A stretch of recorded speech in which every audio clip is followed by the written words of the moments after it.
A marcha de Ana Pastor como número 2 por Madrid eleva a alcaldesa de Marín ao número 1 da lista dos populares pontevedreses. A decisión foi tomada nas últimas horas con moita rapidez, algo que para os populares non supón un problema, senón unha oportunidade. A xa candidata popular entende o seu nomeamento como un premio.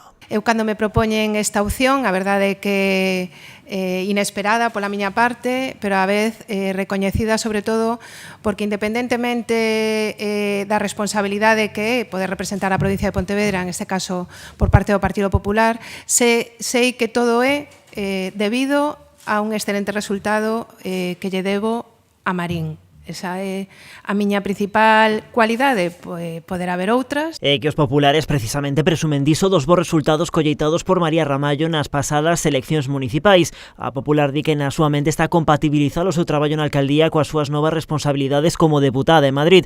Ante as previsibles críticas da oposición marinense, responde xa que conta cun gran equipo que saberá cubrir a súa ausencia. Eu, ao longo dos últimos 8 anos en Marín, o que me especialicei moito en facer un equipo de xente que en moitos dos casos está moi experimentado, con áreas xa moi definidas, e o que lles vou a pedir todavía máis implicación.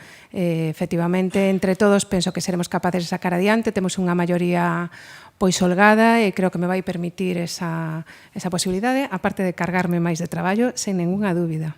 Esta non vai ser a estrea de Ramallo no Congreso, xa foi deputada entre os anos 2009 e 2011, dende ese ano alcaldesa de Marín, nos últimos comicios cunha esmagadora maioría absoluta, con 15 concelleiros dun pleno de 21. O presidente provincial do partido cree que acertaron na designación. O número 1 da candidatura ao Congreso vai ocupar a alcaldesa máis votada de Galicia, que acaba de ter por terceira vez un apoio inmenso, unánime, dos seus veciños e veciñas de Marín, que suscita, además, creo que entre todos os compañeiros e compañeiras do Partido Popular na provincia de Pontevedra, a eso me refería ás mensaxes que están chegando nestes momentos, un apoio enorme tamén, pois o que di que acertamos na elección. Rueda di que Pastor seguirá tendo moi presente a provincia de Pontevedra, pola que concorreu nas últimas legislaturas, entende que o seu ascenso a número 2 en Madrid, só por detrás de Pablo Casado, supón un recoñecemento á súa carreira política. Esta designación neste posto, sen ninguna dúbida, despois do propio candidato